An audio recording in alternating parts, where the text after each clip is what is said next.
नमस्कार, गौरव Mishra for IAS में आपका स्वागत है। इकोनॉमी की ये हमारी चौथी क्लास है और पिछले 3 लेक्चर्स में हमने अभी तक क्या-क्या पढ़ा है वो एक बार देख लेते हैं। सबसे पहले हमने अर्थव्यवस्था और अर्थशास्त्र के बारे बारे में जाना था, ठीक है? और उसके बाद हमने ये जाना था कि एक अर्थव्यवस्था को एक विषय के रूप में पढ़ना क्यों आवश्यक है, ठीक है? अर्थव्यवस्था की शाखाएं हम देख चुके हैं, समष्टि अर्थशास्त्र और व्यष्टि अर्थशास्त्र, ठीक है।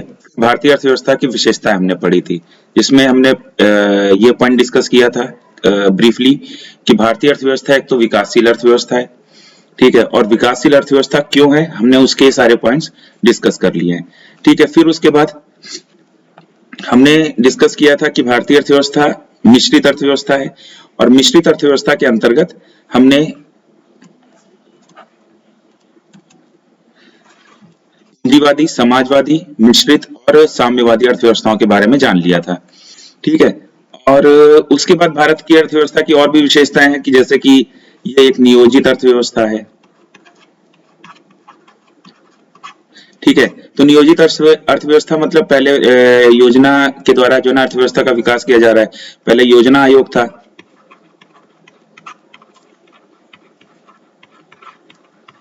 जो पंचवर्षीय योजनाएं बनाता था, ठीक है। तो 5 वर्ष के लिए जो ना योजनाएं बनाई जाती थी और उसी हिसाब से इकोनॉमी को डेवलप किया जा रहा था। फिर उसके 2013-14 में 2013-14 में हमारा योजना आयोग समाप्त करके नीति आयोग ला दिया गया और नीति आयोग के आने के बाद अब जो हमारा जो अभी भी हम जो है ना नियोजित अर्थव्यवस्था ही है, पर अब हम जो है ना अल्पकालिक और दीर्घकालिक योजनाओं के आधार पर अपनी अर्थव्यवस्था को गति दे रहे हैं, ठीक है। अब पंचवर्षीय योजनाएं अब नहीं बनाई जा रही हैं, तो इसके अंतर्गत जो है ना अब जो है ना 3 साल की, 7 साल की, ठीक है, या फिर 15 साल की, अगले 15 वर्षों के लिए क्या योजनाएं हैं उस हिसाब से कार्य किया जा रहा है, ठीक है। तो हमने ये सब जान लिया था। अब उसके बाद फिर एक और चीज है कि मतलब कि भारतीय अर्थव्यवस्था, ठीक है, वर्ल्ड लेवल पे अभी वर्तमान में जो है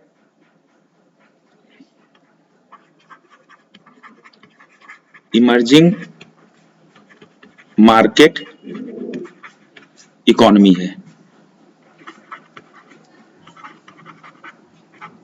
ठीक है। इमर्जिंग मार्केट इकोनॉमी का मतलब क्या हुआ कि 1991 के बाद जब हमने एलपीजी मॉडल अपनाया था, तो एलपीजी मॉडल अपनाने के बाद जो हमने जो ना इसके अंतर्गत जो ना लिबरलाइजेशन यानी कि सरकारी हस्तक्षेप कम किया गया, ठीक है, इसको कम किया गया।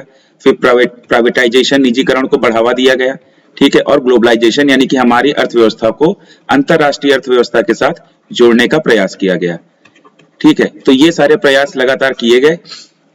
इससे जो पिछले 3 साढ़े 3 दशक में हमारी जो अर्थव्यवस्था है 3 दशक में, वो दुनिया की दूसरी सबसे तेजी से बढ़ने वाली अर्थव्यवस्था बन गई, ठीक है। हमसे आगे सिर्फ एक अर्थव्यवस्था थी, चाइना।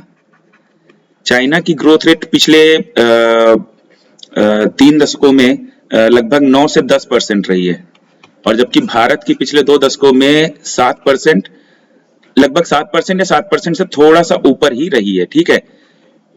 तो अब उसके बाद पिछले साल ये सन 2020 में जो कोरोना आया और उसके सन 2019 में हमारी इकोनॉमी में थोड़ा सा डाउन फॉल आया है, लेकिन फिर से चीजें सुधर रही हैं, ठीक है।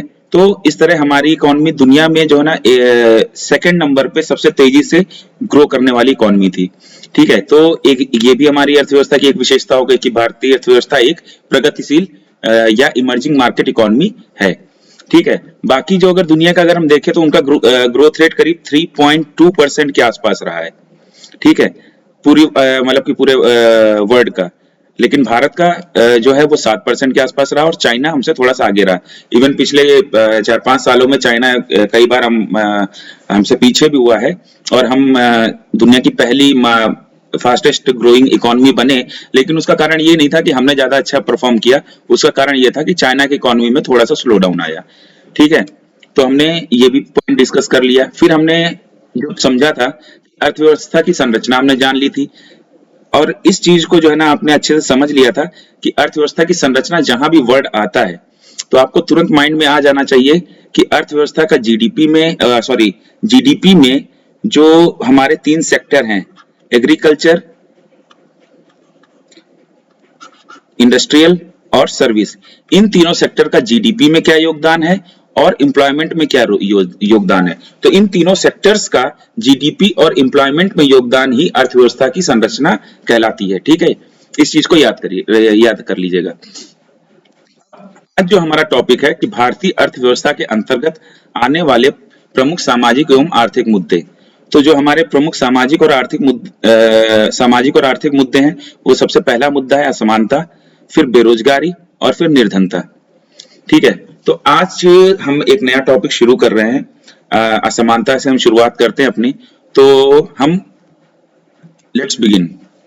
ठीक है, सबसे पहले तो हम ये समझते हैं कि असमानता है क्या। ठीक है, तो असमानता की डिफिनीशन आप लिख लीजिए कि समाज में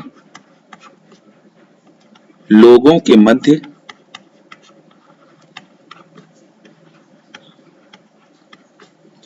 आय,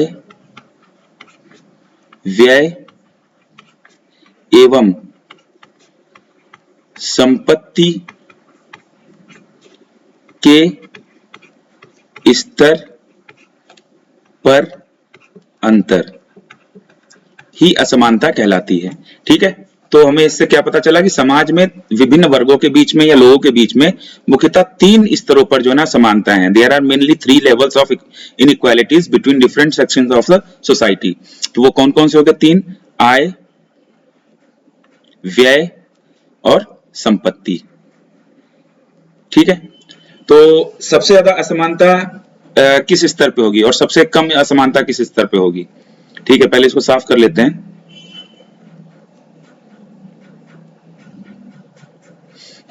अब जैसे हमारे पास 3 चीजें आ गई कि भाई असमानता हमारी है आय पर, व्यय पर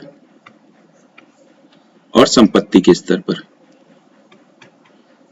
तो अब आप मुझे ये बताइए कि असमानता सबसे ज्यादा किस स्तर पर है और सबसे कम असमानता किस स्तर पर है? देखिए, सबसे ज्यादा असमानता तो संपत्ति के स्तर पर है। ठीक है, क्योंकि भारत में 1% जनसंख्या के पास 58% से ज्यादा की संपत्ति राष्ट्रीय संपत्ति है। ठीक है, और जबकि जो हमारे जो लास्ट ईयर ही जो एक आंकड़ा था, ऑक्सफैम ने अपने एक सर्वे में बताया था कि जो लास्ट ईयर जो हमारी आय जनरेट हुई है उसमें जो 73% है जो आय है वो इस 1% जनसंख्या को गया है। ठीक है, जो सबसे रिचेस्ट जनसंख्या है, मतलब शुरुआत भारतीय जनसंख्या में जो सबसे अमीर 1% लोग हैं उनकी जो है ना संपत्ति में 73% का इजाफा हुआ है। ठीक है, तो संपत्ति के स्तर पर सबसे ज्यादा हमारे देश में असमानता है। फिर उसके बाद आय के स्तर पर है असमानता और सबसे कम असमानता व्यय के स्तर पर है। देखिए, व्यय के स्तर पर असमानता, देखिए अगर कोई ट्रेन से जा रहा है तो कोई जो है ट्रेन के बजाय एरोप्लेन से चला जाएगा। अब रोटी है तो कोई भी इंसान वो आटे की ही रोटी खाएगा, वो कोई सोने चांदी की रोटी नहीं खाने लगेगा। ठीक है, तो व्यय के स्तर पर उतनी असमानता नहीं है। बहुत ज्यादा क्या करेगा कि अगर हो सकता है कि वो स्टील की थाली में ना खाने के बजाय वो चांदी की थाली में खाने लगे। ठीक है, पर व्यय के स्तर पर इतनी असमानता नहीं है। सबसे ज्यादा असमानता आपके संपत्ति के स्तर पर है, फिर आय के स्तर पर है और फिर आपका व्यय के स्तर पर है। ठीक है,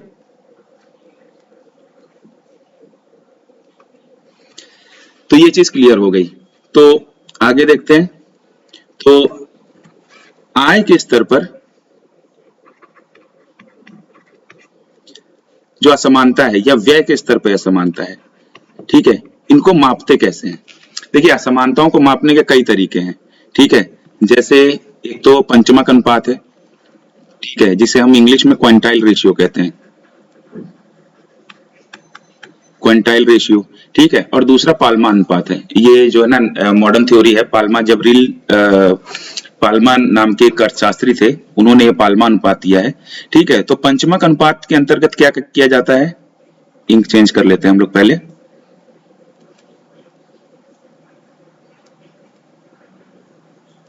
ठीक है, अब पंचमक अनुपात के अंतर्गत क्या किया गया कि सबसे धनी किसी भी देश में जो सबसे धनी 20% जो जनसंख्या है उसकी आय और सबसे निर्धन 20% जनसंख्या की आय, इन दोनों का अनुपात करने पर जो है ना इन जो आंकड़ा प्राप्त होता है तो उसे हम पंचमक अनुपात कहते हैं। अब जैसे मान लीजिए कि जो सबसे धनी 20% है उनकी आय 45 है, ठीक है, और जो 45% है कुल का, और जो सबसे निर्धन है उनकी मान लीजिए कि 9% है, ठीक है। तो यहाँ पर आपका पंचमक अनुपात क्या आ जाएगा 5।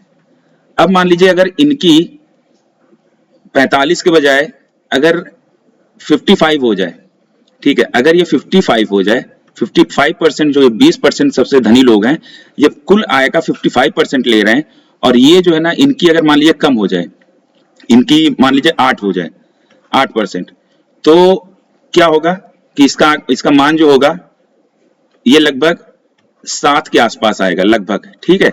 तो 7 के आसपास आएगा पंचमक अनुपात। तो यहाँ पर हम लोग ये देख रहे हैं कि अगर पंचमक अनुपात का मान कम आता है तो असमानता कम है, अगर पंचमक अनुपात का मान जितना बढ़ता जाता है असमानता उतनी ही ज्यादा होती है।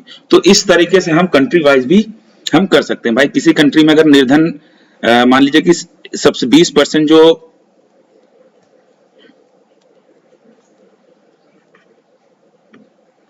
किसी कंट्री में मान लीजिए कि जो सबसे 20% जो सबसे अमीर लोग हैं उनकी मान लीजिए कि 60 है, 60% कुल आय का 60% ये 20% लोग ही कमा रहे हैं, और अगर जो सबसे निर्धन 20% लोग हैं उनकी मान लीजिए 6 ही है, ठीक है, 6% कुल आय का वो 6% ही कमा पा रहे हैं, तो यहाँ पर इनका मान 10। तो यहाँ पर हमको क्या समझ में आएगा कि उस देश में जो असमानताएं ज्यादा हैं। इसी तरह पाल्मा अनुपात है। पाल्मा में उन्होंने जबरील पाल्मा जी ने उन्होंने सबसे धनी 10% लोगों को लिया और सबसे निर्धन 40% लोगों को लिया।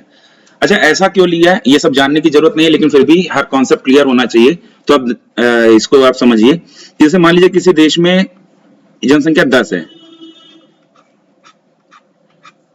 ये 10 लोग हैं, ठीक है। तो यहाँ पर जो 10% हो गया ये मामला हो गया, ठीक है, और जो निर्धनतम 40% है वो ये मामला हो गया, ठीक है। तो ये सबसे निर्धन है और ये सबसे धनी है 10%, ठीक है। और ये जो आपका है ये मध्य वर्ग टाइप का हो गया। तो अब आप ये बताइए या ये सोचिए कि अंतर सबसे ज्यादा कहां क्रिएट होगा। देखिए, मध्य वर्ग पूरे देश में या पूरे समाज में लगभग एक जैसा ही जीवन जीता है। जो अंतर आता है वो या तो सबसे सर्वाधिक धनी लोगों में आता है या फिर सर्वाधिक निर्धन लोगों में आता है। तो इसीलिए जो है ना जबरील पाल्मा जो अर्थशास्त्री थे उन्होंने विश्व के विभिन्न देशों की अर्थव्यवस्थाओं का अध्ययन किया और समाजों का अध्ययन किया, और उन्होंने ये निष्कर्ष निकाला कि जो निर्धनतम 40% लोग हैं, ठीक है, और सबसे धनी 10% लोग हैं, उनके बीच जो बचे लोग हैं उनकी आयों में ज्यादा अंतर नहीं होता है, ठीक है। इसीलिए उन्होंने अपने आंकड़े में पाल्मा रेशियो में उन्होंने सबसे धनी 10% लोगों की आय ली और सबसे निर्धन 40% लोगों की आय ली, ठीक है। ये चीज समझ में आ गई। अब असमानताओं को मापने का एक और भी तरीका है, ठीक है, जिसे हम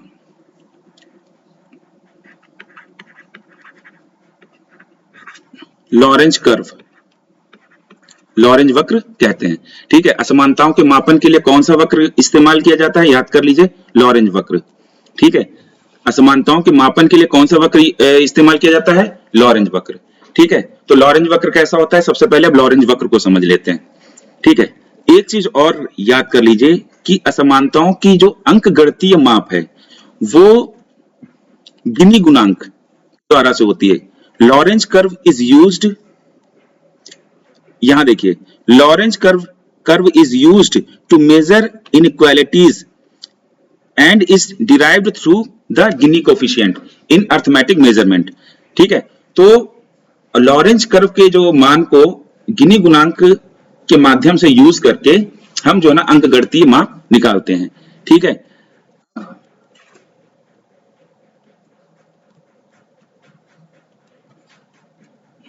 फिर से हम लॉरेंज कर्व पे आते हैं। लॉरेंज कर्व में क्या है कि भाई इसमें आप पहले एक स्क्वायर लीजिए, ठीक है, थोड़ा सा मेरा टेढ़ा मेढ़ा बना हुआ है, आप लोग एकदम स्केल से अच्छा से बनाइएगा, ठीक है। तो हम एक स्क्वायर लेते हैं, ठीक है, और स्क्वायर लेने के बाद, स्क्वायर लीजिएगा, रेक्टेंगल मत लीजिएगा, ठीक है। स्क्वायर बनाने के बाद फिर उसको बीच से डिवाइड कर दीजिए। तो ये जो बीच से आप डिवाइड करेंगे तो 45 डिग्री का एंगल आएगा। इंक चेंज कर लेते हैं।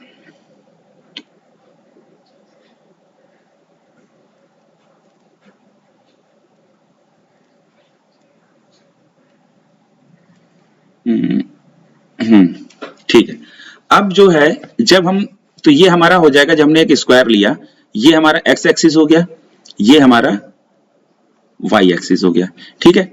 अब हम ग्राफ में जा रहे हैं, तो हमने जो है ना इसको क्या किया, हमने सबसे पहले लाइन ऑफ एब्सोल्यूट इक्वालिटी को एक खींच लिया, यानी कि हमने इस कर्व को बीच से डिवाइड कर दिया, ठीक है। तो ये 45 डिग्री के एंगल पे जब हम खींचेंगे तो ये जाके एक दूसरे एंड पे जाके मिल जाएगा, ठीक है, यहाँ पे ये जाके मिल गया। अब ये जो लाइन है ये आपकी लाइन ऑफ एब्सोल्यूट इक्वालिटी यानी निरपेक्ष समता रेखा। अब आप अगर इसको देखें तो आप यहां देख रहे हैं कि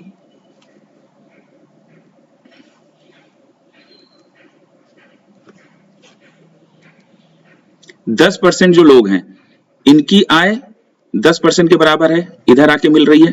जो 20% लोग हैं उनका बिंदु यहां पे आके मिल रहा है, ठीक है। जो 30% लोग हैं उनका बिंदु यहां पे आके मिल रहा है। फिर 40% जो लोग हैं उनका बिंदु यहां पे आके मिल रहा है। जब आप पेंसिल से और प्रॉपर मेजरमेंट करके, ये तो मैंने हाथ से रफ आइडिया बनाया है, तो आप देखेंगे तो ये इसी तरह ये असमानता बिल्कुल शून्य असमानता है, ठीक है। 50% लोगों का बिंदु 50 यहां पर आके बनेगा, ठीक है। तो ये लाइन ऑफ एब्सोल्यूट इक्वालिटी हो गई। अब इसमें जो हमने एक्स एक्सिस और वाई एक्सिस लिया है,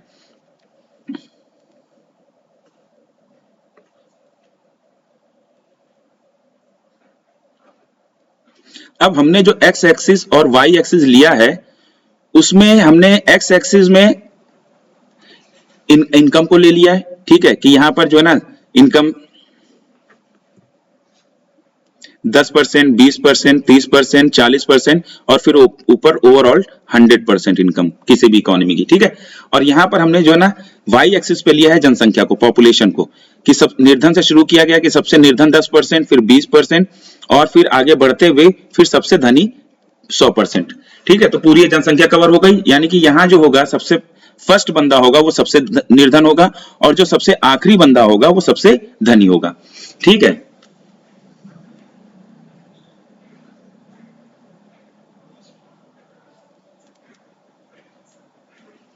ये चीज समझ में आ गई, तो सबसे धनी होगा। अब हमने क्या किया कि भाई मान लीजिए हमने जो आंकड़ा हमने माना था, कि हमने माना कि भाई जो सबसे धनी 20% लोग हैं उनका हमने मान लिया था कि 45, ठीक है। और जो सबसे निर्धन 20% है उनका हमने मान लिया था कि 9% आय है उनकी, ठीक है। ये 9% या 8% कर लो, ठीक है, और इनका है 45%। तो अब हमने देखा कि जो सबसे निर्धन है वो 20% यहां पर आ गया बिंदु, और यहां से अब हम सबसे, ये जनसंख्या 20% हो गई और इनकी आय क्या है 8 या 9%, ये 10 से थोड़ा नीचे हो गया।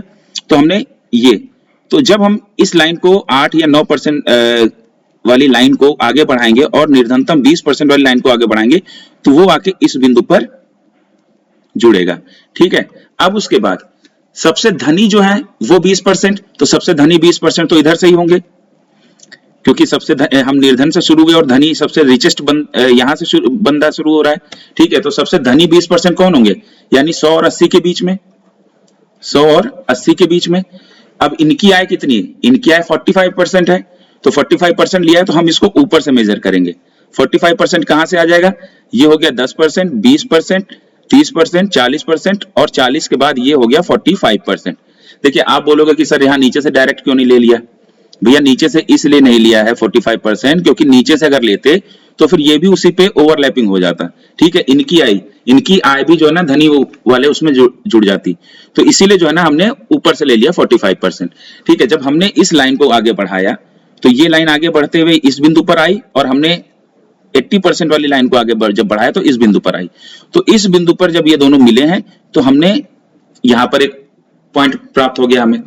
अब हमने क्या किया कि यहां से हमने सबसे ऊपरी बिंदु से लेकर यहां से लेकर और इस बिंदु को मिलाया और इस बिंदु को मिलाया और यहां पे लाके जोड़ दिया। ठीक है, तो हमें एक ये ग्राफ प्राप्त हो गया। ठीक है, ये एक हमें कर्व प्राप्त हो गया जिसे हम कहते हैं लॉरेंज कर्व। ठीक है, हमें एक लॉरेंज कर्व प्राप्त हो गया। अब हम देख रहे हैं कि अब जैसे मान लीजिए हमने किसी कंट्री का माना था, इसको एक अलग ग्राफ में देख लेते हैं। मान लीजिए हमने किसी कंट्री का एक माना था, हमने माना था कि किसी कंट्री में 60% है, 20% लोग, जो सबसे धनी 20% लोग हैं उनकी आय है 60%, और जो सबसे निर्धन जो 20% लोग हैं उनकी आय है, मान लिया हमने 6% मान लिया। अब अगर हम मान लीजिए कि इसी में चलिए देख लेते हैं। ठीक है, अब 6% है तो कुछ यहां पर आएगा। ठीक है, यहां पर आएगा और तो ये लाइन कहां पर जाएगी, ये लाइन जाके यहां पे आएगी। ठीक है, अब इनका है 60%, जो सबसे धनी लोग हैं, तो सबसे धनी 20% लोग जो हैं उनका है 60%, तो 60% कहां से आ जाएगा, 100 से लेके 40 तक। तो 100 से लेके देखिए 40 तक आया तो हम यहां पर गए। ठीक है, 40% पे आ गए, तो अब हमारा बिंदु कहां प्राप्त हो रहा है, हमारा बिंदु यहां प्राप्त हो रहा है। तो अब जो हमारा ग्राफ बनेगा वो ऐसे बनेगा, जो हमारा लॉरेंज कर्व बनेगा वो ऐसे बने। अब देखिए अब ज्यादा अच्छा बन रहा है। हाँ, बढ़िया। तो अब ये लॉरेंज कर्व हमारा कैसा बना, अब देखिए यहां पे हमारा लॉरेंज कर्व की जो दूरी है वो निरपेक्ष समता रेखा, निरपेक्ष समता रेखा कौन सी है, ये वाली निरपेक्ष समता रेखा से ये दूरी बढ़ गई कि नहीं बढ़ गई। तो यानी कि हम ये चीज देख रहे हैं कि निरपेक्ष समता रेखा से जितनी दूरी बढ़ती जाती है, असमानताएं, अब देखिए यहां पर असमानताएं, यहां पर देखिए असमानताएं इस जगह पे ज्यादा है, यहां पर असमानताएं कम है। तो असमानताएं ज्यादा होंगी तो अपने आप निरपेक्ष समता रेखा से लॉरेंज वक्र की दूरी बढ़ जाएगी, जैसे आपको यहां बढ़ी हुई दिख रही है। अब साफ कर देते हैं।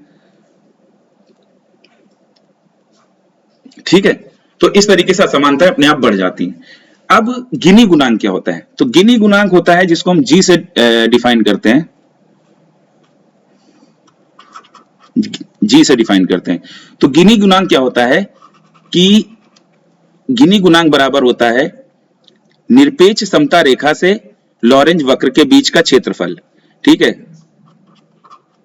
निरपेक्ष समता रेखा से लॉरेंज वक्र के बीच का क्षेत्रफल, के बीच का एरिया। ठीक है, क्षेत्रफल ये हो गया, और बटे में यानी कि भाग निरपेक्ष, कहां गया कर्सर, ये रहा, निरपेक्ष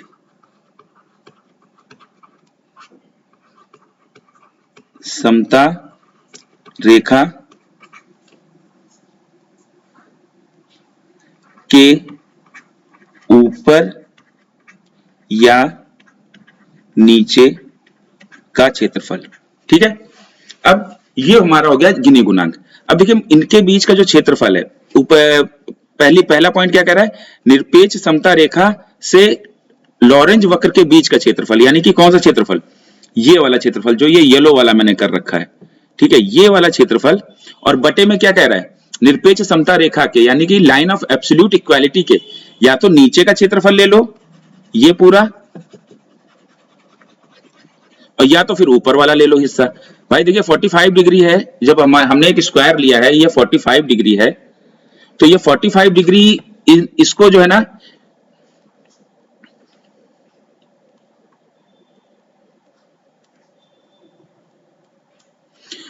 डिग्री के ऊपर का क्षेत्रफल भी वही होगा जो इसके नीचे का क्षेत्रफल होगा। ठीक है, तो आप या तो यहां ऊपर का क्षेत्रफल ले लो या नीचे का क्षेत्रफल ले लो बटे में, और ऊपर क्या होगा, तो जी बराबर आपका क्या हो जाएगा, जी बराबर लाइन ऑफ एब्सोल्यूट इक्वालिटी और लॉरेंज कर्व के बीच का क्षेत्रफल, कुछ भी हो सकता है।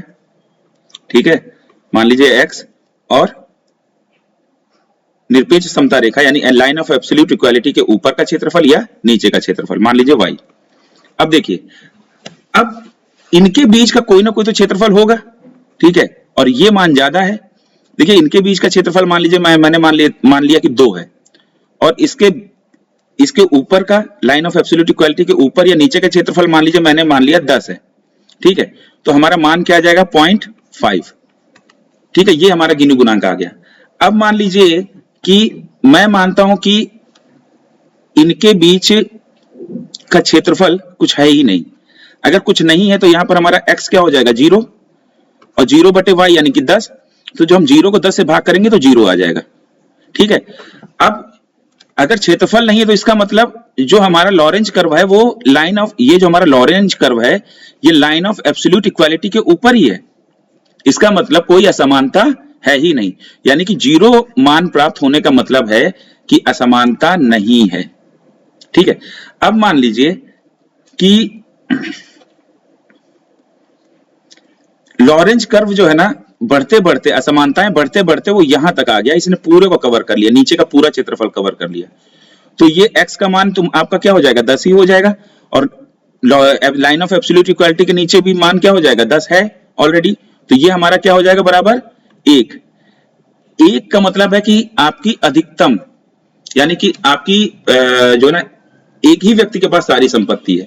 तो इस चीज से हमें क्या समझ में आ रहा है, इस पूरे पॉइंट से हमें समझ में ये आ रहा है कि जो लॉरेंज वक्र है उससे जो हम गिनी गुणांक प्राप्त करते हैं, तो गिनी गुणांक के अंतर्गत 0 और 1 के बीच में मान प्राप्त होता है, ठीक है। जितना हम 0 की तरफ अगर हम बढ़ रहे हैं तो असमानताएं घट रही हैं, और अगर हम 1 की तरफ बढ़ रहे हैं तो असमानताएं बढ़ रही हैं। ये चीज आपको समझ में आ गई, ठीक है। चलिए अब आगे देखते हैं। तो लॉरेंज वक्र आपको समझ में आ गया। देखिए मैंने आपको समझाने के लिए उधर थोड़ा गड़बड़ बना था, इसलिए मैंने नेट से जो है ना एक पिक्चर ही डाउनलोड कर लिया है, तो आप इसमें देख सकते हैं। देखिए ये आपका हो गया एक्स एक्सिस, ये आपका हो गया वाई एक्सिस, ठीक है, और ये आपकी जो हो गई लाइन ऑफ एब्सोल्यूट इक्वालिटी की, यानी कि ये वाली लाइन जो जा रही है ये लाइन ऑफ एब्सोल्यूट इक्वालिटी की हो गई, ठीक है। ये आपका लॉरेंज कर्व हो गया। अब देखिए इन्होंने गिनी गुणांक की जो डिफिनीशन, ये जो इन्होंने फॉर्मूला यहाँ पे दिया है ये भी मैं समझाता हूं आपको।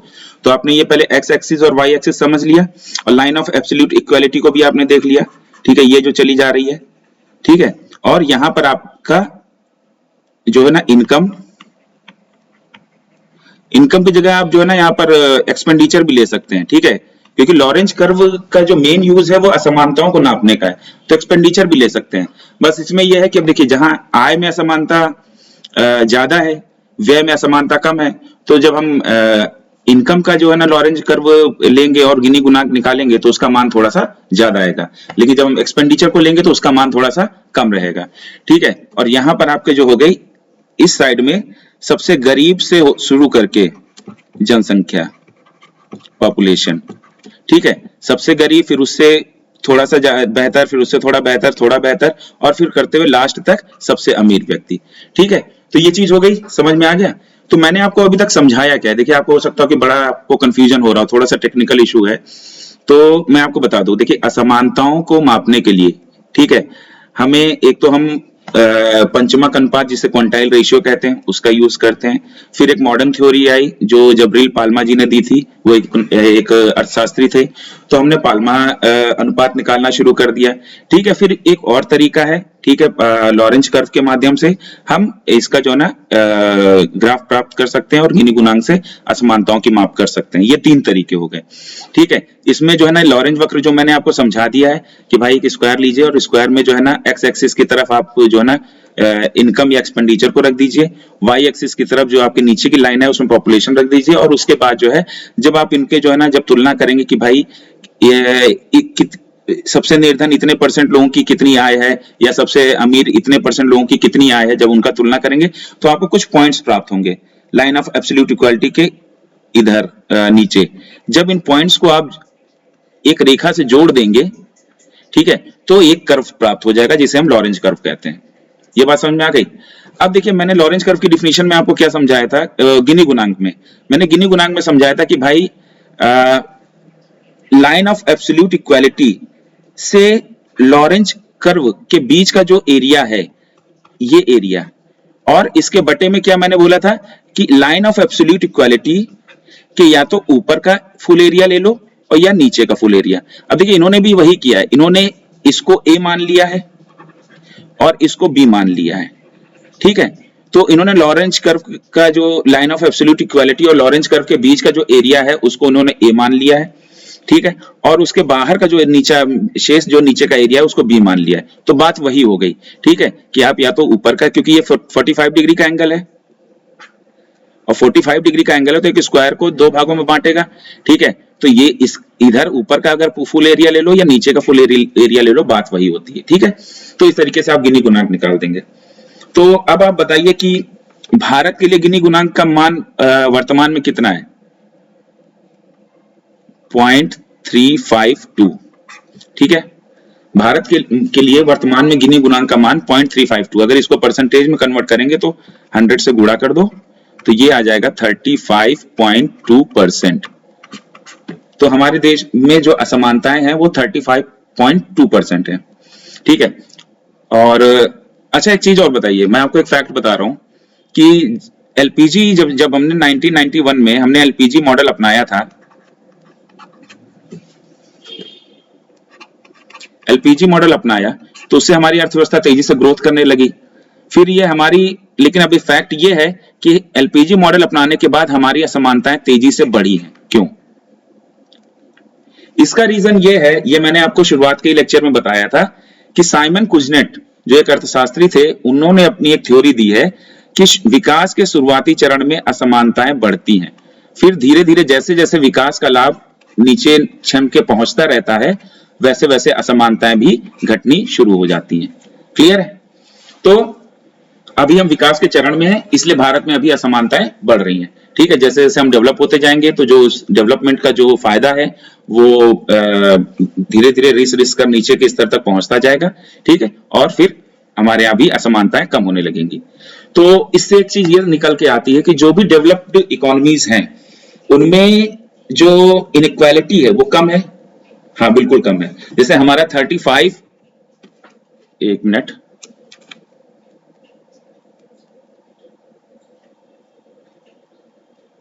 जैसे हमारा 35.2 है ना,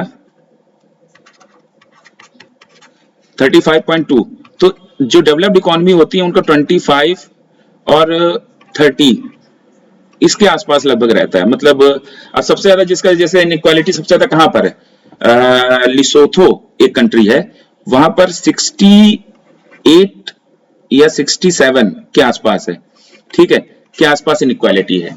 तो सबसे ज्यादा लिसोथो में है और हमारे देश में 35.2 है, ठीक है। लेकिन कुछ विकसित अर्थव्यवस्थाएं ऐसी भी हैं जहां पर जो असमानता है वो हमारे देश से भी ज्यादा है, ठीक है। अब जैसे अमेरिका है, अमेरिका में हमारे देश से ज्यादा असमानता है, अमेरिका में करीब 42 या 41 के बीच में है, ठीक है, और हमारे देश में 35। तो अब आप सवाल पूछेंगे कि भाई ऐसा क्यों, अमेरिका तो डेवलप्ड इकोनॉमी है तो वहां तो जो है ना रिस का सारा फायदा नीचे पहुंच भी चुका है, तो वहां पर असमानता ज्यादा क्यों है? तो देखिए वहां पर असमानता है, ये एक पॉइंट नहीं है कि असमानता नहीं है, पर पॉइंट ये है कि क्या अमेरिका में असमानता ज्यादा होने से अमेरिका में इतनी समस्या है जितनी भारत में है? भारत में ज्यादा समस्या है। रीजन क्या है कि यहां पर तो देखिए अमेरिका की जो लोगों की औसत आय है वो भारत से काफी ज्यादा है, ठीक है। दूसरा, वहां पे लोगों के जो मूलभूत आवश्यकताएं हैं, मूलभूत आवश्यकताएं,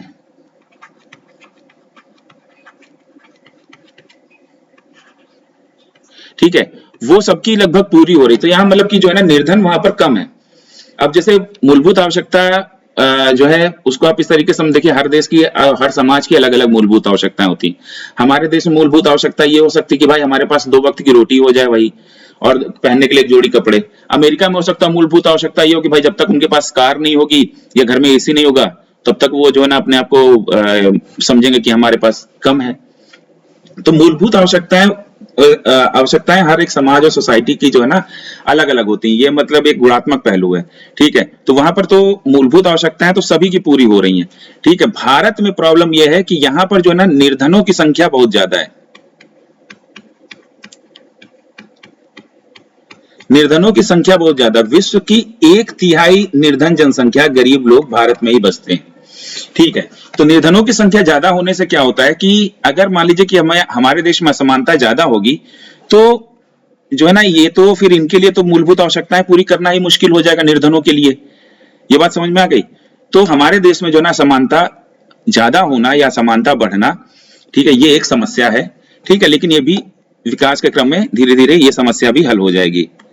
अब एक पहलू ये निकल के आता है कि क्या असमानताएं बढ़ रही हैं, तो क्या इसका अर्थ ये है कि जो अमीर है वो और अमीर होता जा रहा है और जो गरीब है वो गरीब होता जा रहा है? जो एक फिल्मी डायलॉग है, ठीक है, या जो फिल्मी डायलॉग टाइप का है ना कि अमीर अमीर होता जा रहा है, या लोग खड़े होकर बातें करते हैं, गरीब गरीब होता जा रहा है, ऐसा नहीं है। देखिए, अमीर अमीर होता जा रहा है तो ऐसा नहीं कि गरीब जो है ना उसकी आय नहीं बढ़ रही, अमीरों की आय भी बढ़ रही है, तो आय गरीबों की भी बढ़ रही है। बस ये है कि इनकी अमीरों की आय तुलनात्मक रूप से ज्यादा बढ़ रही है, इनकी तुलनात्मक रूप से उस तेजी से नहीं बढ़ रही, इसलिए गरीबों की आय में भी वृद्धि हो रही है, बस तुलनात्मक रूप से अमीर ज्यादा अमीर हो रहे हैं, इसलिए असमानताएं बढ़ रही हैं। ठीक है, तो ये टॉपिक आपको समझ में आ गया। अब नेक्स्ट पॉइंट जो हमारा आता है, असमानताओं के क्या कारण है। ठीक है, तो इस चीज को नोट कर लीजिएगा, असमानताओं के क्या कारण है। ठीक, असमानताओं के कारण क्या है कि ये पॉइंट वाइज पहले हम बताएंगे और उसके बाद फिर इनके उपाय बताएंगे। अभी तो हम कारण बता रहे हैं और उसके बाद फिर इनके उपाय क्या हो सकते हैं। निर्धनता के भी यही कारण होंगे जो असमानताओं के कारण है। ठीक है, तो असमानताओं के क्या कारण है? पहला पॉइंट यह है कि भूमि एवं संपत्ति के स्वामित्व में असमानता। देखिए, जो उत्पादन के साधन होते हैं, भूमि होते हैं, ठीक है, और जो संपत्ति है, वेल्थ है, इसके जो स्वामित्व में असमानता है। ठीक है, कोई किसी के पास बहुत ज्यादा है, किसी के पास बहुत कम है। भाई किसी के पास अपने खुद के जो है ना शॉपिंग मॉल है, और किसी के पास जो है हो सकता है उसके पास एक रेडी हो या ठेला हो, ठेले पे अपना काम करता हो।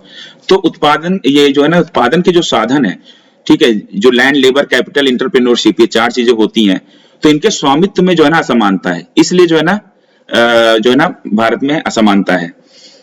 अब खैर ये तो एक जो स्वामित्व में जो असमानता है, जब हम मिश्रित अर्थव्यवस्था है और हमारा झुकाव जब पूंजीवाद की तरफ हो रहा है तो ये असमानता बनी भी रहेगी। ठीक है, अब इसमें वही होगा, सर्वाइवल ऑफ द फिटेस्ट वाली बात लागू हो जाती है।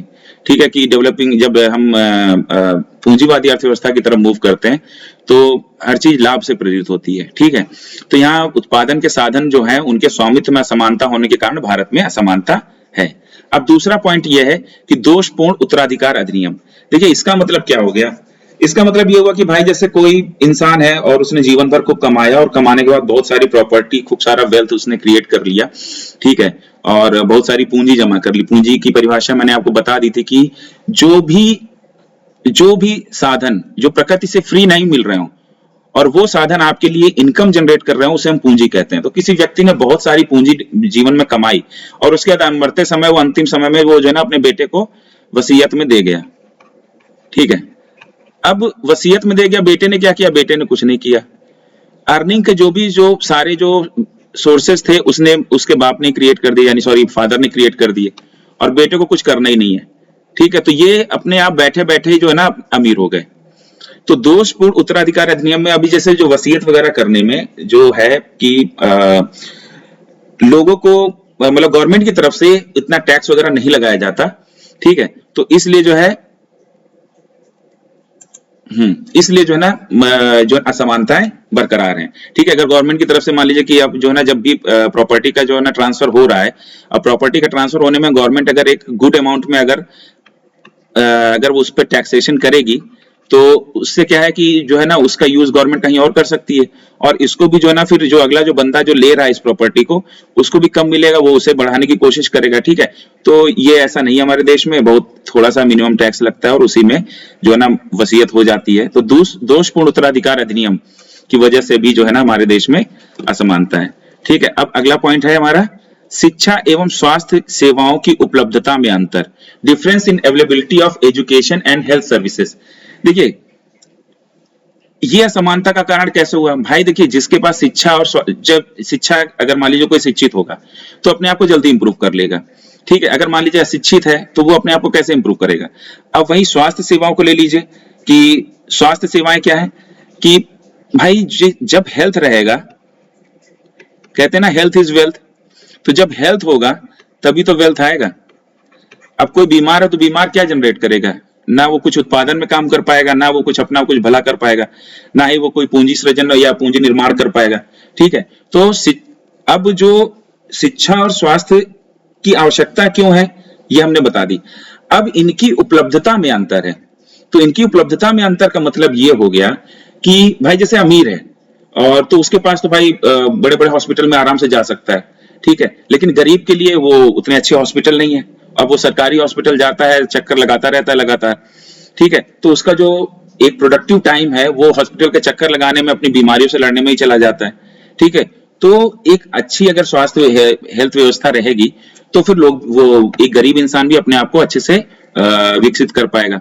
ठीक है, शिक्षा के भी लिए अमीर जो है ना महंगे स्कूलों में पढ़ लेता है, वो फॉरेन से पढ़ाई करके आ जाता है, लेकिन जो गरीब है वो बेचारा प्राइमरी स्कूल में पढ़ता है, फिर पांचवी छठी से, अब जब जैसे मैं पढ़ाई करता था तो छठी से ही इंग्लिश शुरू होती थी।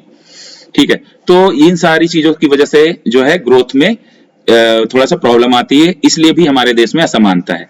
अब योग्यताओं में अंतर, देखिए स्किल्स में भी अंतर है।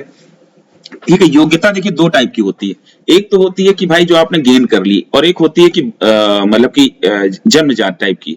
ठीक है, तो जो योग्य होते हैं वो अपने आप को ग्रोथ कर ले जाते हैं। ठीक है, अब जैसे शिक्षा नहीं है तो वो योग्यता भी नहीं क्रिएट कर पाते बंदे, तो योग्यताओं में अंतर आ जाता है, तो असमानताएं बनी रह जाती हैं। ठीक है, अब अगला पॉइंट है हमारा पूंजी का अभाव, लैक ऑफ कैपिटल। तो हमारे देश में मैंने बता ही दिया है कि हमारे देश में जो है ना मानव पूंजी तो बहुत है, रिसोर्सेज बहुत हैं, पर हमारे देश में मेन प्रॉब्लम किस चीज की, किस पूंजी का अभाव है? हमारे देश में फैक्ट्री मशीनरी का अभाव है, तकनीकी का अभाव है। ठीक है, और इससे क्या होता है कि जो अमीर होते हैं वो तो इंपोर्ट करके अपनी नई नई फैक्ट्री स्टैब्लिश कर लेते हैं, लेकिन जो बंदा स्ट्रगल कर रहा होता है तो वो इतनी महंगी तकनीकी बाहर से इंपोर्ट नहीं कर सकता। ठीक है, या फिर अगर यहीं की अगर कोई तकनीकी, या तो वो खुद अपनी कोई टेक्नोलॉजी डेवलप करे, अब उसके लिए भी उसके पास रिसोर्सेज नहीं होते, और अगर वो डेवलप नहीं कर सकता तो उसके पास इतने पैसे भी नहीं है, तो वो क्या अपने परंपरागत तरीकों से ही प्रोडक्शन करता रहता है और अपनी आजीविका चलाता रहता है। जबकि जो अमीर होता है वो जो है ना इंपोर्ट करके और जो है ना अपनी जो है ना अच्छा प्रोडक्शन करता है और कंटिन्यू ग्रोथ करता चला जाता है और आय सृजित करता चला जाता है। तो इस तरीके से भी जो है ना पूंजी के अभाव की वजह से भी असमानताएं बढ़ती हैं। अब नेक्स्ट पॉइंट है बेरोजगारी एवं निर्धनता। हाँ, ये भी असमानता का एक कारण है, क्योंकि भाई बेरोजगारी और निर्धनता मैंने बता दिया, भाई जब बेरोजगार हो, निर्धन हो, तो शिक्षा और स्वास्थ्य सेवाएं मिलेंगी नहीं, आपकी योग्यता में अंतर आ जाएगा, आपके पास वो पूंजी आय के साधन नहीं होंगे कि आप जो है ना अपने आय को बढ़ा सको। तो बेरोजगारी और निर्धनता भी असमानताओं का एक कारण हो गया कि नहीं हो गया? बिल्कुल। अब हो गया आधारभूत ढांचे का अभाव। आधारभूत ढांचे का अभाव क्या है कि भाई देखिए, अब एक कोई है कि जैसे कुटीर उद्योग टाइप का गांव में, और एक फैक्ट्री, और एक मतलब जो है ना शहर में किसी ने लगाया हुआ है। अब शहर वाला क्या है, तो उसे तो मार्केट भी आराम से मिल जाती है। ठीक है, मार्केट मिल गई और उसके जो है ना वहां पे जो है ना इंफ्रास्ट्रक्चर भी है, उसको जो है ना सामान को, माल को लाने ले जाने के लिए उसको गाड़ियां आराम से मिल जाती हैं, रोड बनी हुई है। ठीक है, अब जो बंदा अगर गांव में अगर अपना कोई प्रोडक्शन कर रहा है, प्रोडक्ट बना रहा है, तो एक तो उसका वो वैसे ही पिछड़ा हुआ है, परंपरागत तरीके से बना रहा है, और उसके बाद दूसरा अगर उसके पास कोई कहीं इधर उधर से सेकंड हैंड मशीनरी खरीद भी ली, तो वो उसको अपनी मार्केट तक पहुंचाएगा कैसे? वो अपने गांव से निकलकर, इस गांव से निकलकर वो मार्केट अगर यहाँ है तो यहाँ तक ले कैसे जाएगा? उसको ले जाने के लिए साधन चाहिए, अच्छी रोड चाहिए। ठीक है, तो ये सारी समस्याएं, इंफ्रास्ट्रक्चर जो आधारभूत ढांचा है उसमें जो कमी है, उसकी वजह से भी असमानताएं बढ़ रही हैं। अब से गिफ्ट सिटी है, ठीक है, सिलिकॉन वैली है, हैदराबाद वगैरह जो है ना, ये हैदराबाद और बेंगलोर हमारे सिलिकॉन वो हैं। तो यहाँ पर क्या है, यहाँ पर जो है ना मतलब कि सेज का जो कॉन्सेप्ट है, तो यहाँ पर का इंफ्रास्ट्रक्चर वगैरह अच्छे से डेवलप कर दिया जाता है और डेवलप है भी। ठीक है, तो यहाँ जो अगर कोई बंदा अपने किसी इंटरप्रेन्योर को शुरू करेगा तो वो जल्दी ग्रोथ कर ले जाएगा।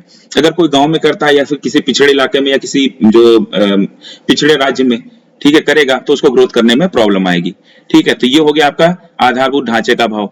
अब विकासात्मक व्यय में रिसाव, इसको साफ कर लेते हैं।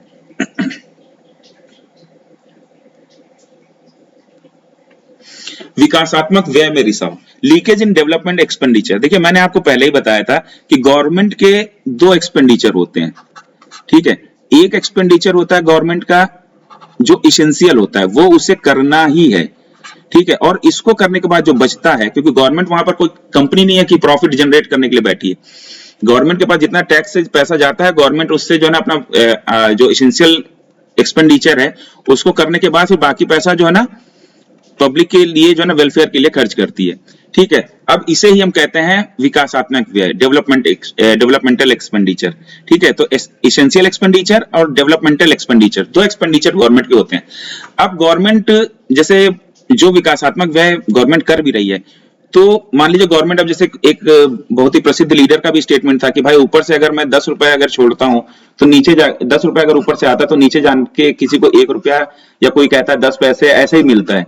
ठीक है, अब गवर्नमेंट देखिए जैसे यहाँ पर है, गवर्नमेंट जो ना बहुत सारे कल्याणकारी कार्यक्रम चला रही, ठीक है, शिक्षा को लेकर, स्किल डेवलपमेंट को लेकर, और उसके बाद जो है सब्सिडीज दे रही तरह तरह की। अब जैसे गरीब किसान है, गरीब किसान को सब्सिडी मिली, एलपीजी वगैरह में गरीबों को सब्सिडी मिल रही है।